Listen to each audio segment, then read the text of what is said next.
दोस्तों, आज हम रिव्यू करने वाले हैं शिक्षा मनोविज्ञान अरुण कुमार सिंह। इसके अलावा इससे पहले मैंने कौन कौन सी बुक का रिव्यू कर दिया तो एक बार मैं आपको बता देता हूँ। प्ले लिस्ट में आपको लिंक मिल जाएगा, आप वहाँ से उनका भी देख सकते हो। साइकोलॉजी बाय दीपक शर्मा, इस बुक का मैंने रिव्यू करा था और ये बुक काफ़ी अच्छी है। साइकोलॉजी का कंटेंट इसमें बहुत अच्छा दिया रखा है। वहाँ पर आप जब आप वीडियो देखोगे तो वहाँ पर मैंने इसको डिटेल डिस्कस कर रखा है कि किस तरह से ये बुक है। बस इसमें ये ध्यान रखना, इसमें ओनली साइकोलॉजी दी हुई है, इसमें पेडागोजी का कोई भी पार्ट नहीं है। इसके बाद फिर मैंने एक CDP बाय हिमांशी सिंह, इस बुक का कंप्लीट रिव्यू कर रखा है कि ये बुक कैसी क्या है। और इस बुक का PDF मेरे टेलीग्राम चैनल पर पड़ा हुआ है, आप मेरे टेलीग्राम चैनल से इस बुक का डायरेक्ट PDF भी ले सकते हो। और दीपक सर वाली बुक का PDF नहीं है क्योंकि उस बुक में बहुत ज़्यादा कंटेंट है। इसके बाद फिर मैं अभी कुछ ही दिन बाद इस बुक का रिव्यू करूँगा जो है मैग्रो हिल की। ये बुक अभी मैंने पढ़ी नहीं है, इस वजह से इसका भी मैं रिव्यू कर नहीं सकता। इसके बाद मैं आप लोगों के सामने NCERTs कितनी इंपॉर्टेंट है इनका भी रिव्यू करूँगा। प्रतीक सर की बुक का भी रिव्यू कर चुका हूँ, वो बुक मेरे पास अभी है नहीं, वो जहाँ से आई थी वहाँ वो बुक गई। आज हम करेंगे शिक्षा मनोविज्ञान बाय शिक्षा मनोविज्ञान अरुण कुमार सिंह, इस वाली बुक का रिव्यू। कितनी इम्पोर्टेंट है, क्या कुछ खास है इस बुक में। अगर मैं पेज की बात करूँ तो इसमें 900 एबव पेजेस हैं, 906 पेजेस हैं कुल। ठीक है, आपको ये बुक तभी खरीदनी चाहिए जब आप पेशेंस के साथ पढ़ सको। इस बुक को कंप्लीट पढ़ने के लिए आपको लगभग 3 से 4 महीने का टाइम देना पड़ेगा। 3 से 4 महीने का टाइम बिल्कुल डेडिकेशन के साथ यदि आप दोगे तभी आप इस बुक को पूरा पढ़ सकते हो। सबसे पहले इसके प्राइस की बात कर लेते हैं। इस बुक का प्राइस कितना है तो यहाँ पर प्राइस लिखा हुआ है 535 रुपीज़, यानी 535 रुपये की ये बुक है। अमेज़ॉन, फ्लिपकार्ट पर आपको ये कम प्राइस में थोड़ी बहुत मिल जाएगी कुछ डिस्काउंट के साथ। ठीक है, या फिर आप किसी अच्छी सिटी में रहते हो तो वहाँ पर भी आपको कुछ 20 to 30% का डिस्काउंट मिल ही जाएगा। बुक परचेस करने से पहले ये लोगो देख लीजिएगा। जब आप इसको हिलाते हो तो आप ये देख रहे हो यहाँ पर जो लोगो बना हुआ है वो चमक रहा है। ठीक है, यदि इस तरह से साइन करता है इसका मतलब ये ओरिजिनल पीस है, अदरवाइज़ फेक है। हालांकि मिलेगा तो इसका ओरिजिनल ही मिलेगा, फेक पीस नहीं मिलता ज़्यादातर बुक्स का। ठीक है, चलिए तो इसका रिव्यू करते हैं। स्टार्टिंग करते हैं फर्स्ट पेज से ही। भारती भवन द्वारा प्रकाशित है और अरुण कुमार सिंह की बुक है, जो कि पटना विश्वविद्यालय में प्रोफेसर रह चुके हैं, PhD होल्डर हैं। ये जो मेरे पास है ये 2019 का संस्करण है। ठीक है, 1994 में ये सबसे पहले आया था, यानी काफ़ी पुरानी बुक है। 4th एडिशन आया था इसका 2018 में, और जो नया एडिशन 2019 वाला है वो है मेरे पास। इसके बाद कोई नया एडिशन इसका आया नहीं है। यदि हम स्टार्ट करते हैं बुक की तो ये कुछ अपने काम का है नहीं। विषय सूची देख लेते हैं क्योंकि सबसे इंपॉर्टेंट होता है विषय सूची। यदि आपको बुक की विषय सूची पता हो, जैसे कि हम ऑनलाइन बुक्स ऑर्डर करते हैं तो वहाँ पर दिक्कत यही होती है कि हमें उसकी विषय सूची पता नहीं होती। तो हम विषय सूची डिस्कस कर लेते हैं। सबसे पहले इंट्रोडक्शन दिया हुआ है। इंट्रोडक्शन में कौन कौन से पॉइंट्स दिए हुए हैं उन पॉइंट्स को देख लें। मनोविज्ञान का अर्थ, शिक्षा का अर्थ, शिक्षा तथा शिक्षा मनोविज्ञान, मतलब इसमें साइकोलॉजी एंड पेडागोजी दोनों ही मिलेंगी। शिक्षा मनोविज्ञान का महत्व, शिक्षा मनोविज्ञान का कार्यक्षेत्र क्या है, इसकी सीमाएं क्या है, ये सब कुछ इस फर्स्ट पार्ट में दे दिया जो कि 20 पेजेस का है। सेकंड पार्ट है शिक्षा मनोविज्ञान की विधि। शिक्षा मनोविज्ञान की विधि कौन कौन सी है।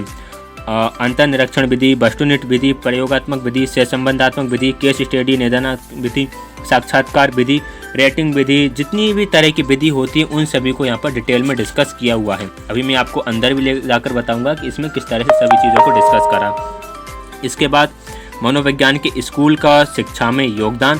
मनोविज्ञान का स्कूल मतलब जैसे संरचनावाद हो गया, आपका प्रकार्यवाद हो गया, गेस्टोल्डवाद हो गया, साइको एनालिटिक वगैरह हो गया। तो इन सबको इसमें डिटेल में डिस्कस किया हुआ है कि किस तरह से ये है। फिर आनुवांशिकता तथा वातावरण है। अगला है शारीरिक विकास तथा क्रियात्मक विकास।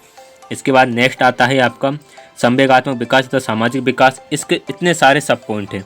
ठीक है, यानी emotional development and social developments के सब पॉइंट्स भी हैं, तो इतने सारे सब पॉइंट्स हैं इसके अंदर। अगर आगे बात करें भाषा विकास, भाषा विकास किस एज में किस तरह से भाषा का विकास होता है, बच्चा जैसे जैसे बड़ा होता है भाषा का विकास किस तरह से होता है उसको डिस्कस करा हुआ है। मानसिक विकास तथा संज्ञानात्मक विकास। इसके बाद संप्रयात्मक विकास, नैतिक विकास। नैतिक विकास में कोहलबर्ग के विकास को बहुत ही अच्छी तरीके से इसमें समझाया। लॉरेंस कोहलबर्ग 236वां पॉइंट रहेगा इसका। किशोर अवस्था का मनोविज्ञान, की किशोर अवस्था में जो मनोविज्ञान है वो कैसे काम करता है, बिकॉज किशोर अवस्था में काफ़ी ज़्यादा चेंजेस आते हैं। ठीक, और सीखने के अभिप्रेरणा तथा प्रोत्साहन। फिर सीखना, लर्निंग क्या है, लर्निंग से रिलेटेड जितनी भी थ्योरीज हैं सारी दी हुई हैं यहाँ पर। अगर मैं आपको बात करूँ तो यहाँ से पेवलव की थ्योरी, इसके बाद स्किनर आ गया, स्किनर के बाद कोहलर, ब्रूनर, ऊसवेल और अनुकरण द्वारा सीखना, ये सब कुछ यहाँ पे दिया। अच्छा, एक और बहुत अच्छी बात ये दी है कि हर चैप्टर के बाद में समराइज भी दिया हुआ है कि इस चैप्टर में क्या था, उसका सारांश भी दिया हुआ है। Education technology and programming learning, ये इनका 14 टॉपिक रहेगा। इसके बाद प्रशिक्षण या सीखने का अंतर, यानी कि transfer of learning. Transfer of learning जैसा हमें पता है 3 तरह का होता है, पॉजिटिव, नेगेटिव एंड जीरो। उसे भी काफ़ी बढ़िया तरीके से डिस्कस करा है बुक में। अभी देख रहे हो, अभी ये बुक लगभग इसका 5 से 6 मिनट होने वाले हैं और अभी सिर्फ हम ओनली विषय वस्तु ही देख रहे हैं। बहुत डिटेल में है बुक।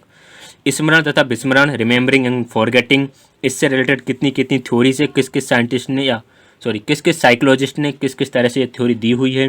परीक्षा एवं प्रशिक्षण, टेस्ट कितने प्रकार के हैं, जितने भी प्रकार के टेस्ट हैं हर प्रकार के टेस्ट को यहाँ पर बताया गया। उपलब्धि परीक्षण यानी कि जो अचीवमेंट टेस्ट होता है वो।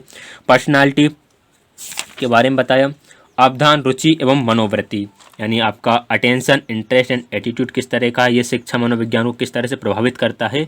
और फिर बुद्धि आ जाता है, सृजनात्मकता आ जाता है, चिंतन, कल्पना और तर्कना, फिर व्यक्तिगत भिन्नता एवं शिक्षा, मतलब हर एक पॉइंट को डिस्कस करा। विशिष्ट तथा साधारण बालक, जो कि आपकी पेडागोजी का बहुत इंपॉर्टेंट पार्ट है। पिछड़े बालक, समस्यात्मक बालक, अपराधी बालक, इनके कितने प्रकार होते हैं, किस तरह से इन बालकों को हैंडल करना चाहिए, किस तरह से इनको एजुकेशन में इनको क्या बोलते हैं समावेश करना चाहिए, उस सब के बारे में लिखा हुआ है। निर्देशन, समायोजन, परामर्श दिया हुआ है। नेक्स्ट है कुसमायोजन, मनोविज्ञान तथा मानसिक स्वास्थ्य विज्ञान। मानसिक स्वास्थ्य विज्ञान से काफ़ी क्वेश्चंस एग्जाम में आ जाते हैं, जिसमें जो मानसिक बीमारियां हैं उसके बारे में बताया।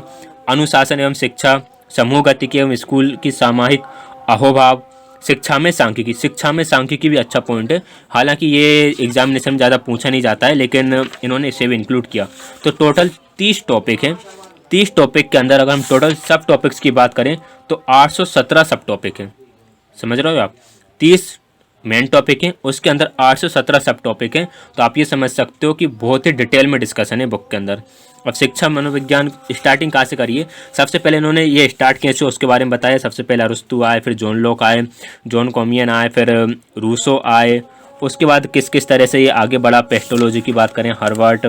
फिर ये मतलब इन्होंने ये 4-5 पेज में सिर्फ ये बताया कि मनोविज्ञान किस किस तरह से बढ़ा। जीन पियाजे, ब्रूनर, ब्लूम्स, और सबसे लास्ट में अगर गैने की बात करें और 20वीं शताब्दी में क्या चल रहा है। 20वीं शताब्दी में हमें पता है कि बिहेवियरल और कॉग्निटिव, इन दोनों को लगभग साथ में लेकर चल रहे हैं। तो ये तो हो गई इसकी बेसिक सूची।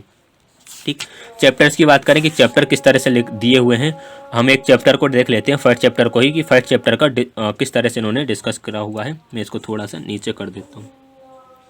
पहले बताया मनोविज्ञान का अर्थ। मनोविज्ञान का अर्थ क्या है, जैसे साइकी तथा लोगस 2 वर्ड से बना हुआ है। स्टार्टिंग इसकी कैसे हुई, किस किस तरह से ये आगे बढ़ा, इसको पूरा बताया। इसको पूरा बताते हुए ये पूरा यही चल रहा है कि मनोविज्ञान किस किस तरह से आगे बढ़ा। इसके बाद फिर शिक्षा का अर्थ, मतलब एजुकेशन का मतलब क्या है, ठीक, इसके बारे में बताया है।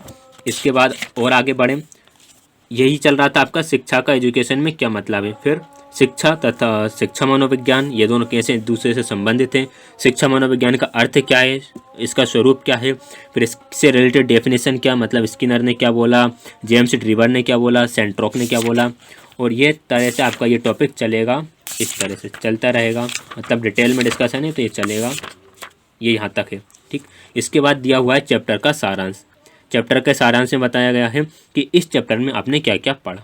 ठीक, तो आप जस्ट मतलब एक क्विक समरी भी ले सकते हो। एक और अच्छी बात बता दूं मैं इस बुक की, सबसे लास्ट में जब आप जाते हो तो यहाँ पर MCQs दिए हुए हैं, मतलब एक मिनट MCQs निकाल लेता हूँ मैं, कहाँ पर है, ये देख लीजिए, ये MCQs दिए हुए हैं विथ आंसर की।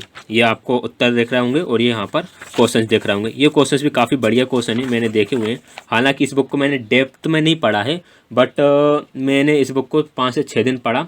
ठीक ठाक नहीं बोलेंगे, काफ़ी बढ़िया बुक है। यदि आप CTET के आगे जाना चाह रहे हो, जैसे कि DSSB की बात करें जिसमें 100 नंबर की जो PRT के लिए जाते हैं 100 नंबर की पेडागोजी आती है, तो उसके लिए ये बुक ठीक है, क्योंकि इससे आपका पूरा पेडागोजी अच्छी तरीके से कंप्लीट हो जाएगा। तो लास्ट में इस तरह से क्वेश्चन भी दिए हुए हैं। शिक्षा सांख्यिकी जो माध्य का बहुलक होता है, जो आपका स्टैंडर्ड डेविएशन वगैरह होता है, उनको निकालना भी इन्होंने बताया है। अब थोड़ा स्टार्टिंग में और देख लें बुक को। शिक्षा मनोविज्ञान की विधियाँ सेकंड चैप्टर है, और इसी तरीके से बहुत बड़ी डिस्कशन है। हाँ, डायग्राम वगैरह आपको ज़्यादा मिलेंगे नहीं, थोड़े बहुत एक आधा इधर उधर मिलेंगे। जैसे कि दीपक सर की बुक का बताया था और हिमांशी मैम की बुक की बात करें तो उनमें थोड़े से डायग्राम ज़्यादा मिलते हैं, बट इसमें डायग्राम का कोई ज़्यादा रोल है नहीं, एक आधा इधर कहीं मिल जाएगा आपको, मिलेगा। तो ये दिया हुआ है किसका, ये तो बनाना ही था वॉन फ्रेन ब्रेनर का पारिस्थितिकी सिद्धांत। ये सिद्धांत भी 2-4 पेज में तो आया ही हुआ। एरिक एरिक्सन का मनोसामाजिक सिद्धांत आ गया ये, मतलब बढ़िया डिस्कशन। भाषा विकास भी बहुत बढ़िया दिया हुआ है। तो ये इसका छोटा सा रिव्यू था। मेरी रिकमेंडेशन बताऊं, ये बुक आपको परचेस करना चाहिए कि नहीं करना चाहिए। यदि आप बहुत ही डेप्थ में पढ़ना चाहते हो और आपके पास कोई बुक है नहीं पढ़ने के लिए, तब आप इस बुक का यूज़ कर सकते हो, ठीक है। या फिर आपके पास सिर्फ सीटेट के लिए कोई छोटी मोटी सी बुक है, यदि आप मुझसे सजेशन लेना चाहते हो तो आप उस बुक का नेम कमेंट में डाल सकते हो कि मेरे पास ये बुक है, मुझे अरुण कुमार सर की बुक लेना चाहिए या फिर नहीं लेना चाहिए। या फिर आप एग्ज़ाम्स की डाल सकते हो कि मैं इस एग्ज़ाम्स की प्रिपेयर कर रहा हूँ, तो उस एग्ज़ाम्स के लिए मुझे अरुण कुमार सर की बुक लेना चाहिए या फिर नहीं लेना चाहिए। बुक बढ़िया है, DEEE वालों के लिए ठीक ठाक बुक है। मीन्स आप इसे लेकर अगर आप डेप्थ में पढ़ लेते हो तो मुझे नहीं लगता कि इससे बाहर आपको कहीं कोई सा क्वेश्चन जाने वाला है। बात यही है, बुक को पेशेंस के साथ डेप्थ में पढ़ना पड़ेगा, क्योंकि बुक बहुत ही मोटी है। 900 पेजेस की बुक है। 900 में से हालांकि 900 के 900 तो हमें पढ़ने नहीं होते, हमें लगभग इसमें से 800 पेज तो लगभग इसमें ऐसे हैं जो आपको पढ़ना पड़ेगा। 800 नहीं है, 700 है, 700 के आसपास ऐसे पेजेस हैं जो आपको वर्ड टू वर्ड पढ़ना पड़ेगा। और एक्साइटमेंट में मत लेना, सोच समझ के लेना। इस बुक को लेना चाहो तो ठीक, आपको 4 से 5 महीने देना पड़ेगा इस बुक को कंप्लीट पढ़ने के लिए। क्लियर होगी बात। एक और बात, और इस बुक के PDF की डिमांड बिल्कुल मत करना, बिकॉज ये बुक मेरे से जाने वाली है। बस मैंने इस बुक को लिया था 7-8 दिन पढ़ने के लिए और सोचा था कि आप लोगों के लिए इसका एक रिव्यू भी कर दूंगा, तो रिव्यू भी हो गया है और इसको मैंने देख भी लिया है। हालांकि मेरे पास ऑलरेडी पेडागोजी की 4 से 5 बुक पहले से ही हैं, तो इस बुक को लेकर मुझे कोई फ़ायदा होने वाला नहीं है। कुछ नोट्स वगैरह भी मेरे पास पड़े हुए हैं इस वजह से। तो इसके PDF की मत बोलना। हिमांशी मैम की बुक का PDF टेलीग्राम पे पड़ा हुआ है। PD पाठक सर की बुक का PDF टेलीग्राम पर पड़ा हुआ है। इसके अलावा और भी जो बुक्स मेरे पास आती जाएंगी उनका भी मैं रिव्यू करता जाऊंगा। तो रिव्यू कैसा लगा ये बताइएगा आप कमेंट में। बुक से रिलेटेड और कोई भी कन्फ्यूजन हो तो वो भी आप मुझे कमेंट में बता सकते हो। वीडियो देखने के लिए आप सभी का बहुत बहुत धन्यवाद।